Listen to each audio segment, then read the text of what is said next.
আবুল হাসান আব্দুল্লাহ, কুমিল্লা 4। ধন্যবাদ মাননীয় স্পিকার। মাননীয় স্পিকার,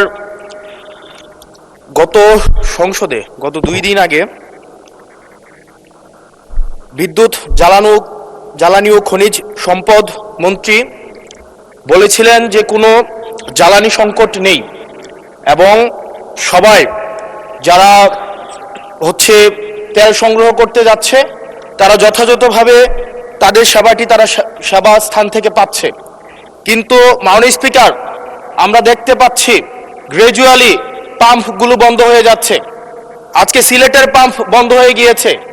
আমরা দেখছি যে রাস্তাতে লাইনের গাড়ির দীর্ঘ সারি এবং আমরা বারবার করে দেখতে পাচ্ছি যে সবাই প্রত্যাশিত সেবা পাচ্ছে না এবং কিন্তু দুঃখজনক বিষয়, সরকার এই বিষয়টি এড়িয়ে যাচ্ছে এবং মন্ত্রী এই প্রবলেমটি অ্যাকনোলেজ করার পরিবর্তে মন্ত্রী আগের মতো আমরা যেভাবে অ্যাভয়েড অফ প্রবলেম মাননীয় সদস্য প্রশ্ন করুন। প্রবলেম যেভাবে আমরা অ্যাভয়েড করে যেতাম, মন্ত্রীদের মধ্যে এক ধরনের প্রবণতা দেখা যাচ্ছে যে তারা প্রবলেম অ্যাভয়েড করছে। আমার মন্ত্রী মহোদয়ের কাছে প্রশ্ন, উনি কি দেখতে পাচ্ছেন না যে গাড়ির দীর্ঘ সারি এবং গ্র্যাজুয়ালি যে পাম্পগুলো বন্ধ হয়ে যাচ্ছে, সেবা কার্যক্রম বিঘ্নিত হচ্ছে, স্কুল বন্ধ হয়ে যাচ্ছে? সেই জায়গাতে উনি কবে নাগাদ এই সমস্যাগুলোর যথাযথভাবে উনি সমাধান দিবে এবং উনি প্রবলেমটি অ্যাকনোলেজ করবেন কিনা? ধন্যবাদ মাননীয় স্পিকার। মাননীয় মন্ত্রী।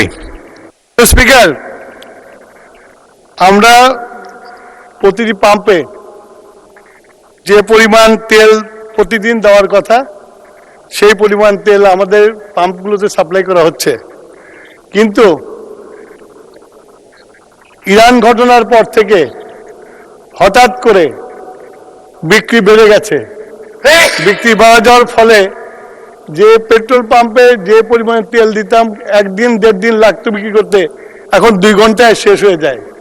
সেই জন্য আপনার মানুষের যে প্যানিক বাইংটা শুরু হয়েছে, লাইন দেখা যায় কিন্তু পেট্রোল সাপ্লাই হয় না, এটা ঠিক না। পেট্রোল প্রতিদিন সাপ্লাই করা হয়।